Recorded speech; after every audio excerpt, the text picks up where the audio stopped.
The heartbreaking story of shy Miriam and her Korean womanizer billionaire husband is here again. Remember, Miriam was in the garden, sitting on a bench, watching birds. Her face lit up when she saw her husband approaching, genuine joy transforming her features. For a moment, she looked almost beautiful. She stood, moving toward him with uncharacteristic eagerness. "Doo Hak SSI, you're home. I was worried because you were gone all night, and I thought perhaps something had happened, and I didn't know if I should call someone or if that would be inappropriate." And her words stopped abruptly.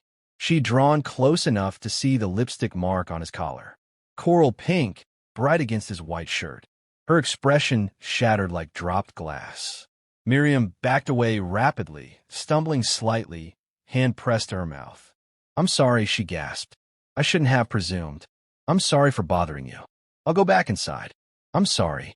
She fled before he could respond, leaving him standing there with the physical evidence of his betrayal burning against his skin like a brand. Lee Doo Hak remained frozen, watching her disappear into the mansion. The joy on her face when she'd seen him, the light in her eyes, and then the devastation when she'd noticed the lipstick, as if he'd struck her. Why did that pain him? She was just the contract wife, the legal arrangement, the business decision. But she wasn't just that anymore, was she? Somewhere in the past week, she'd become something more. Someone who waited for him. Someone who smiled when he returned. Someone who made his empty house feel less like a mausoleum. So Lee Doo Hak ran in after her, ignoring every gossip that would come with his actions. If you're new here, welcome, but make sure to watch the first part of this amazing, heartwarming story so you won't be left out in the excitement. Like, subscribe, and drop your comments as well. Let's go. Inside, Lee Doo Hak found Miriam in her room, back in her corner, making herself small again. When he entered, she didn't look up. "Miriam." No response. "Look at me." Slowly, reluctantly, she raised her eyes. They were red-rimmed, but dry. She'd already cried all her tears. "I owe you an explanation," he started. "No, Doo Hak SSI," she interrupted softly. "You owe me nothing. Our arrangement is legal, not romantic. I understand this. I was foolish to forget my place. It won't happen again. But that's not." She continued as if he hadn't spoken. "You've been incredibly kind to me. You've given me safety and food and shelter. You protected me from your staff's cruelty. I have no right to expect anything more. I'm grateful for what I have. I won't burden you with inappropriate expectations again." Her words were so measured, so controlled, so completely unlike her usual nervous rambling. It was worse than anger. It was resignation. "Miriam, that's not what I intended. With respect, Doo Hak SSI, it doesn't matter what you intended. This is reality. I understand it now. Thank you for the lesson." She turned away, dismissing him from her own room. Lee Doo Hak left, feeling like he'd lost something precious that he hadn't realized he'd wanted to keep. That night, for the first time in 3 years, he dreamed of his late wife, Soo-ah. But when Dream Soo-ah turned to face him, she wore Miriam's face. And Dream Soo-ah was crying, lipstick-stained, tears streaming down her cheeks. He woke with his heart pounding, disoriented and disturbed. The first light of dawn was filtering through his windows. He checked his phone. 4:30 in the morning. He found himself walking to the east wing without conscious decision. Miriam's door was ajar. Inside, she sat by the window, awake, staring at nothing. When she sensed his presence, she stood immediately, posture defensive. "Couldn't sleep?" he asked quietly. "I apologize if I disturbed you, Doo Hak SSI. I was attempting to be silent. You didn't disturb me. May I enter? This is your house. You may go anywhere you wish." He sat in the chair by her window. She remained standing, uncertain, uncomfortable. After a moment, he spoke. "When I was 35, I married a woman named Soo-ah. She was extraordinary, beautiful, intelligent, kind. For 5 years, we were happy. I thought I'd finally found peace after a lifetime of violence and ugliness. Then she was killed in what appeared to be a random car accident. But it wasn't random. It was orchestrated by someone within my organization who coveted my position." Miriam listened silently, hands folded. "After her death, something in me died as well," he continued. "I couldn't bear emotion anymore. couldn't stand vulnerability. So I buried everything and replaced it with emptiness. I've spent 3 years filling that emptiness with meaningless encounters that require nothing from me.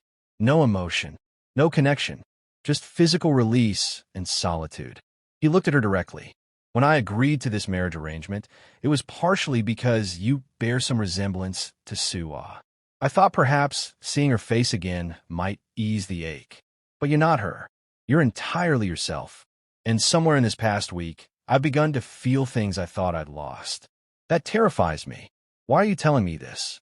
Miriam asked softly. Because you deserve honesty. Because that lipstick on my collar hurt you, and that shouldn't have happened. Because I'm attempting, poorly, to explain that my behavior isn't a reflection of your worth. It's a reflection of my brokenness. We're both broken then, she said simply. Perhaps that's why we were brought together. Perhaps. He stood, moved closer. Miriam, I can't promise I'll be the husband you deserve. But I can promise I'll try to be better than I was yesterday. Is that sufficient? For the first time since the lipstick incident, she met his eyes fully. It's more than I expected, Doo Hak SSI. More than I thought anyone would ever offer me. Then we have an agreement. He extended his hand. Partners in this complicated arrangement? She placed her small, scarred hand in his large one. Partners. That handshake marked a shift in their relationship. Lee Doo Hak began deliberately changing his patterns. He came home every evening. He ate meals with her. He taught her Korean phrases and listened to her careful, shy observations about the world. He introduced her to his business associates as his wife with clear pride that surprised everyone, himself included. Miriam slowly, gradually began to bloom. Color returned to her cheeks. She gained weight until her face no longer looked gaunt. She laughed occasionally, soft and brief, but real.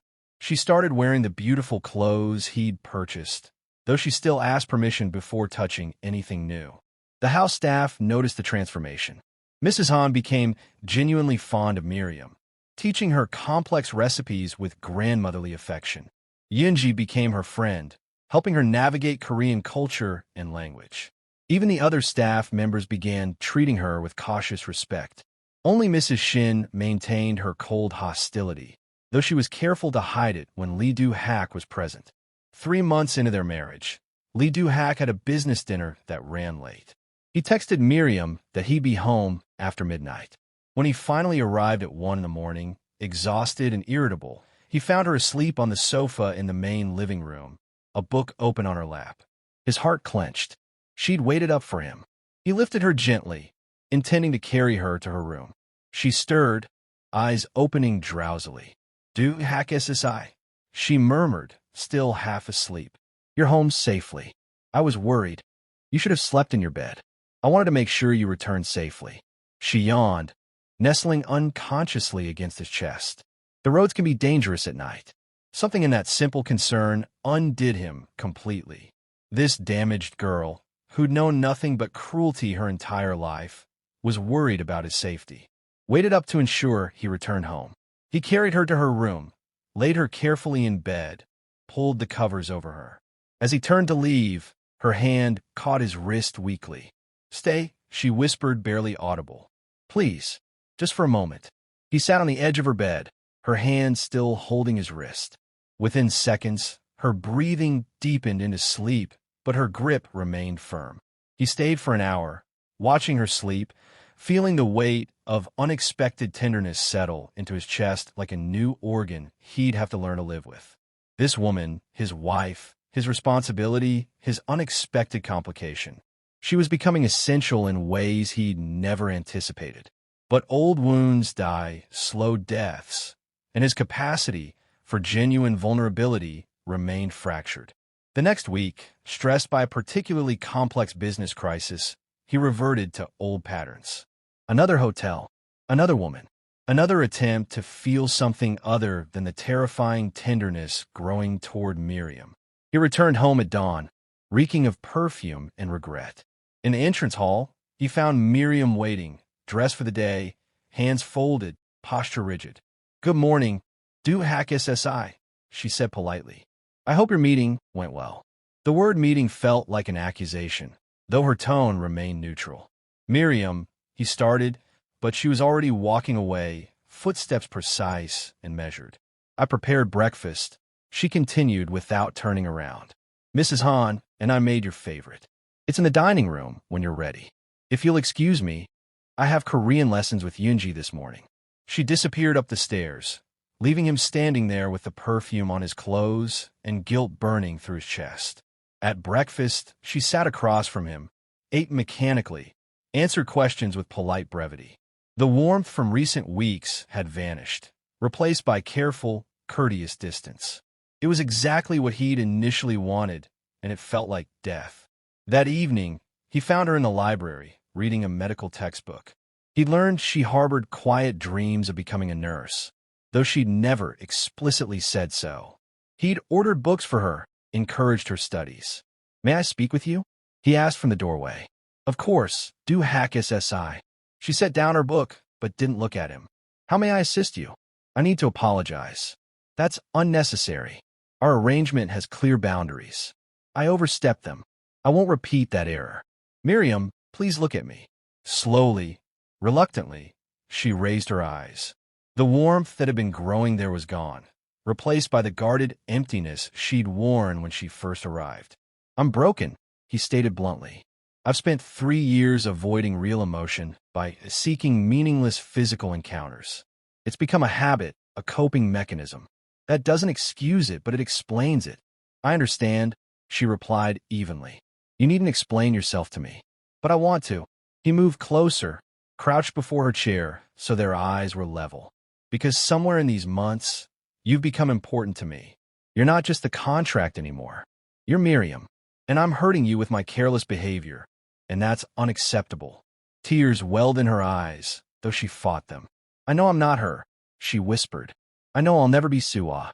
I know I'm just the girl who happens to look similar enough to remind you of happier times. I understand my role, but it still hurts when you seek comfort everywhere except with me. It makes me feel as worthless as my aunt always told me I was." The tears spilled over, and she angrily wiped them away. "I'm sorry. I shouldn't have said that. It's inappropriate and presumptuous." "No." Lee Doo Hak reached up, catching her hands gently. "No, you should say it. You should tell me when I hurt you. That's what partners do." "Are we partners?" she asked, voice breaking. "Or am I just the arrangement you're stuck with?" "You're the woman I come home to every evening," he said slowly, realizing the truth as he spoke it. "The woman I think about during tedious meetings. The woman whose smile makes my chest feel strange. The woman who waited up to make sure I returned safely. I don't know what to call that, but it's far more than an arrangement." Miriam's breath caught. "Do you mean that?" "I'm terrified of meaning it," he admitted, "because everyone I've loved has been taken from me violently. But yes, I mean it." She slid from the chair, kneeling before him, their faces inches apart. "I won't ask you to change overnight," she said softly. "I know healing takes time. I'm still learning to not apologize constantly, to not flinch when people raise their voices, to believe I deserve to exist. We're both damaged, but perhaps we can heal together. If you'll let me in. If you'll stop running to strangers for comfort when I'm right here, willing to try." Something in her words, the combination of vulnerability and strength, broke through his final defenses. Lee Doo Hak leaned forward and kissed her. Gentle, tentative, asking rather than taking. When he pulled back, she was crying again, but smiling through the tears. "Was that acceptable?" he asked. "I should have requested permission first." "That was more than acceptable," she breathed. "That was perfect." He pulled her into his arms, holding her carefully, feeling her heartbeat against his chest.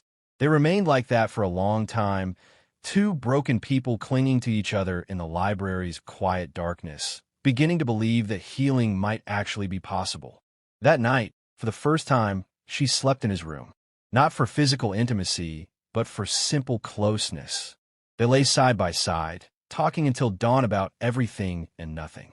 She told him about her aunt's cruelty, her father's weakness, her mother's death that had defined her existence. He told her about Suah, about his son, about the organization that had stolen everything he loved. In the morning, tangled together in rumpled sheets, both exhausted and content, Lee Doo Hak made a decision. No more hotels, no more strangers, no more running from what he felt. This woman in his arms deserved his full commitment, and somehow, impossibly, he wanted to give it.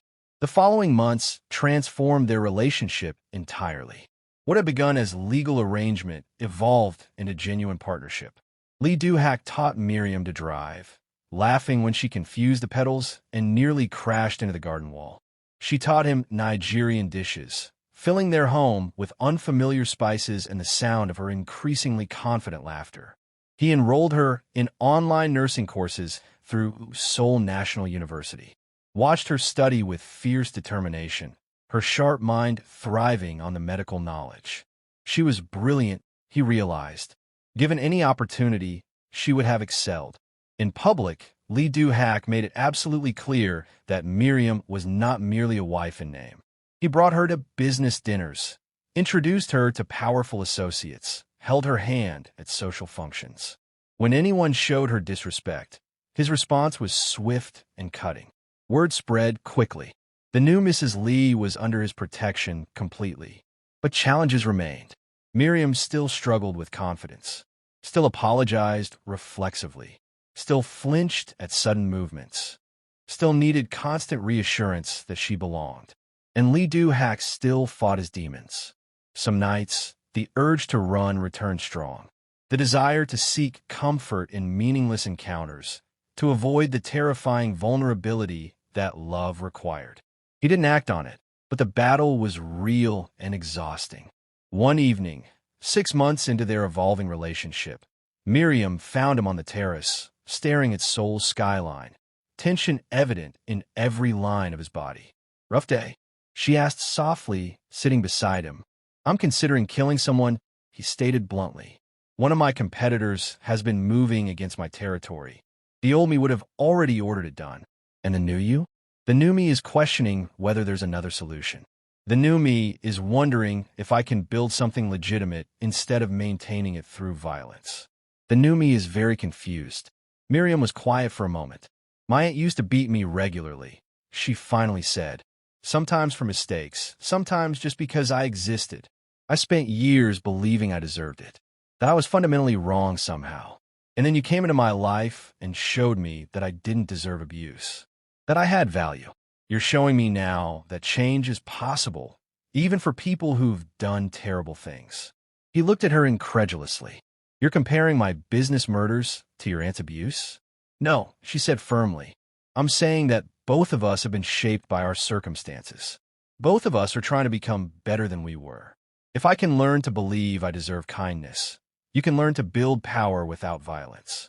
We're both learning new patterns. You make it sound simple. It's not simple. It's the hardest thing we'll ever do. But we're doing it together, and that makes it possible."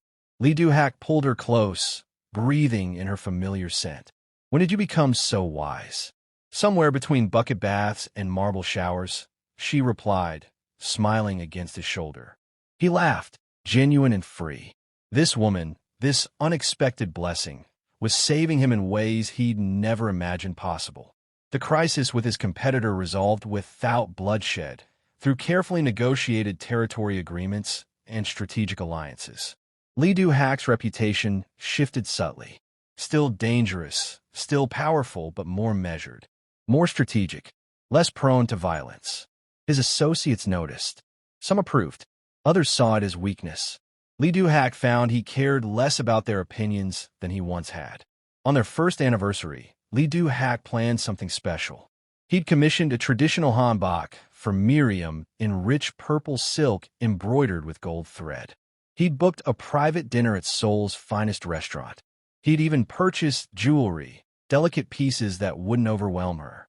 But when the evening arrived, he found her in the kitchen with Mrs. Han, apron over her dress clothes, making jjigae from scratch.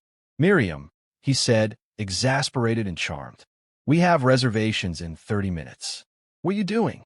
She turned, spatula in hand, looking sheepish. "I know, and I'm sorry, but I wanted to cook something special, something that combined both our worlds. Look." She gestured to the stove, where multiple pots simmered. Nigerian egusi soup with Korean ingredients. Jollof rice with gochugaru spice. A fusion that shouldn't work, but smelled incredible. "I thought," she continued hesitantly, that maybe celebrating at home would be more meaningful than a fancy restaurant. But if you prefer to go out, I can quickly change in. This is perfect, he interrupted, meaning it. This is exactly perfect. They ate in the kitchen, sitting at the small table where staff usually took their breaks, Mrs. Han beaming proudly at them like a grandmother. The food was extraordinary. The company was better. After dinner, Lee Doo Hak presented his gifts. Miriam cried over the hanbok, overwhelmed by its beauty. But when he showed her the jewelry, she hesitated. It's too much, she whispered. I don't deserve anything so expensive. Even now, after a year, the belief that she didn't deserve nice things persisted. Listen carefully, he said, taking her face in his hands. You're my wife.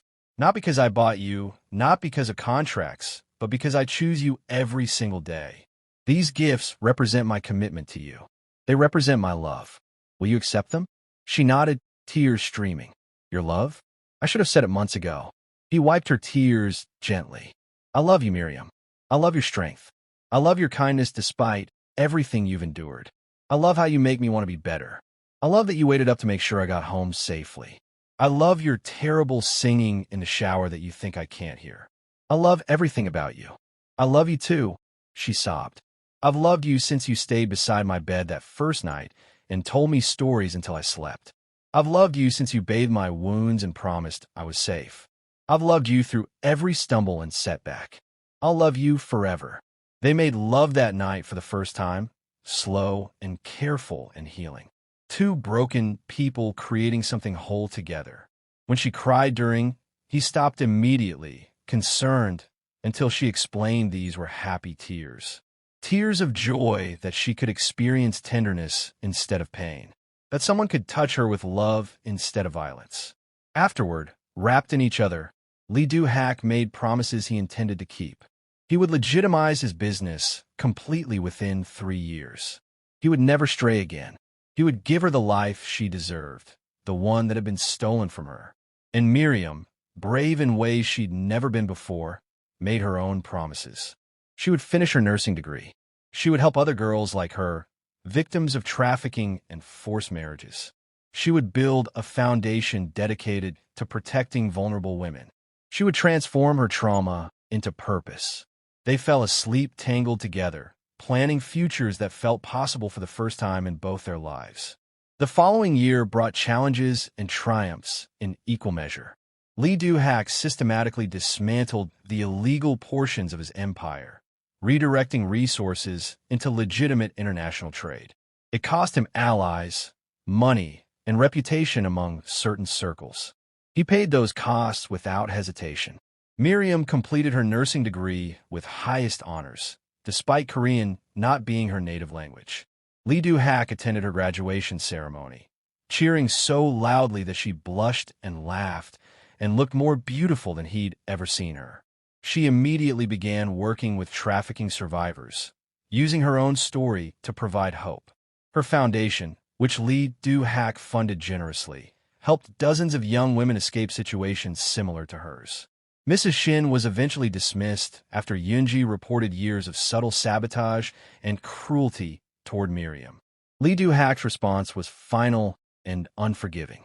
She was fortunate he'd changed enough that dismissal was his only revenge. 2 years after their wedding, Miriam received a letter from Nigeria. Her father was ill, terminal illness. He wanted to see her before dying. The decision tormented her for weeks. Lee Doo Hak watched her wrestle with it, offering support but never pushing. This choice had to be hers. I don't know if I can forgive him, she finally said. He sold me, gave me a way to save himself from debt. How do I forgive that? You don't have to forgive, Lee Doo Hak replied. But you might want closure. You might want to say what needs saying before the chance disappears forever. They traveled to Nigeria together. Kenneth was barely recognizable, eaten away by disease. When Miriam entered his hospital room, he wept. My daughter, he whispered. You came. You're so beautiful, so strong. I don't deserve this. No, Miriam agreed quietly. Lee Doo Hak standing supportive behind her. You don't. You sold me to strangers. You let your sister abuse me my entire childhood. You were weak when I needed you to be strong. Kenneth's sobs intensified. I know. God forgive me, I know. But, Miriam continued, her voice softening slightly, I understand fear now.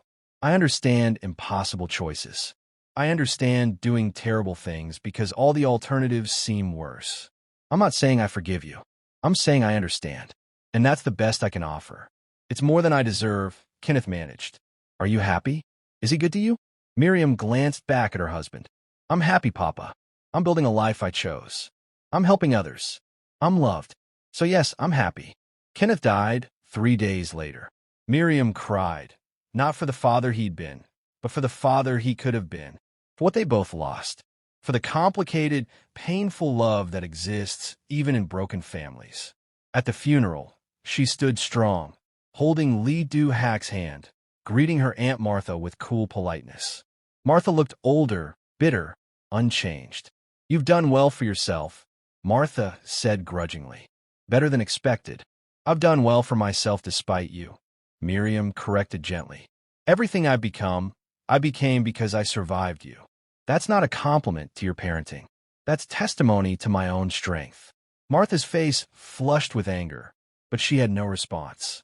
Miriam walked away without looking back, leaving her painful past in Nigerian soil where it belonged. On the flight back to Seoul, Lee Doo Hak held her as she processed everything. You've grown so much, he said with quiet pride. The woman I married would have apologized to your aunt, would have made herself small. You stood tall. You claimed your worth. You taught me I had worth to claim, Miriam replied. You and Mrs. Han and Yunji and Dr. Park and everyone who showed me kindness. You all taught me that I deserved better than what I'd accepted my whole life.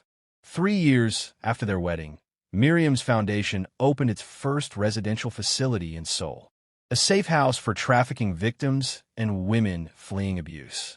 20 beds, 20 chances at new lives. At the opening ceremony, Miriam gave a speech in fluent Korean, her accent still present, but her confidence absolute. I stand before you as someone who was sold like property, she stated clearly. Someone who knew only fear and pain for 20 years. Someone who believed she deserved nothing better. But I was given an unexpected chance. I was shown that survival is possible, that healing is real, that we are more than what was done to us. She looked directly at Lee Doo Hak in the audience, and I was shown that love can exist in the most unlikely places, that two broken people can help each other become whole, that choosing each other every day is what real commitment means. The facility behind me represents my promise, that every woman who enters will be shown the same grace I received, will be given the same opportunities, will learn that they deserve safety, dignity, and choice. Will discover that their worst chapters can become the foundation for their best futures. The applause was thunderous. Lee Doo Hak stood, pride evident in every line of his posture. His wife, his partner, his unexpected salvation. That night, in their bedroom, Miriam showed him something she'd been hiding. A positive pregnancy test. His hands shook as he held it. Are you certain? Dr. Park confirmed it today, she said, watching his face carefully, anxious about his reaction. I know we never explicitly discussed children. I know it wasn't part of our original arrangement. If you're not ready, I understand. We can. Stop, he interrupted, pulling her against him fiercely. This is the best news I've received in years. You're giving me another chance at family. How could I be anything but overjoyed? They held each other, crying and laughing, overwhelmed by the unexpected blessing. Their daughter was born on a spring morning when cherry blossoms painted Seoul pink. They named her Sue Miriam, honoring both women who'd shaped Lee Doo Hak's heart. She had her mother's eyes and her father's determination.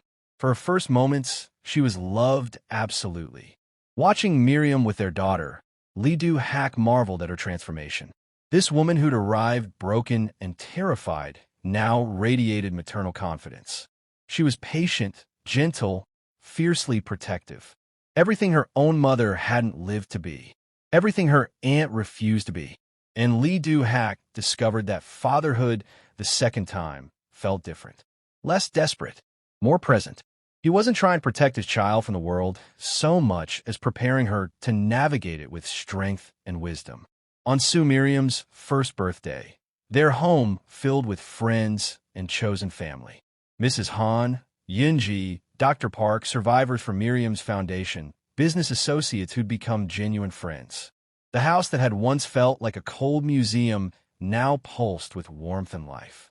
Late in the evening, after guests departed, Lee Doo Hak found Miriam on the terrace, their daughter asleep in her arms, watching Seoul's lights sparkle against darkness. "What are you thinking?" he asked, sitting beside her. "That 4 years ago, I was sold like property," she said softly. "Terrified, broken, certain my life was ending. And now look." She gestured at their sleeping daughter, at the home glowing behind them, at the life they'd built. Sometimes the worst things that happen to us become doorways to our best possibilities. He kissed her temple gently. "Thank you for not giving up on us. On me. Thank you for teaching me I deserve to be fought for," she replied. "Thank you for showing me that love isn't just what happens to you. It's what you choose to build, day after day, through all the stumbles and imperfections." They sat in comfortable silence, their daughter breathing steadily between them, the city humming its nighttime song below.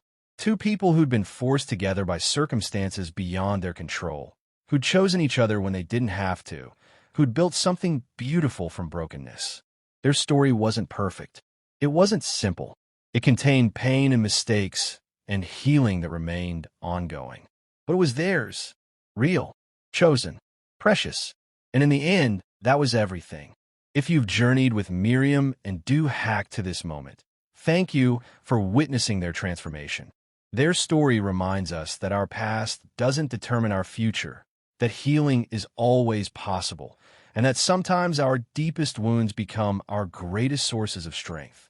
If this story touched your heart, hit that subscribe button and ring the notification bell so you never miss another emotional journey. Drop a comment below, sharing your thoughts on second chances and choosing love despite fear. We read every single comment, and your stories inspire us. And if you know someone who needs to hear this message about surviving trauma and finding unexpected blessings, share this video with them. Sometimes the right story finds us exactly when we need it most. Until next time, remember that you are so much more than what happened to you. You are what you choose to become every single day. Peace and blessings.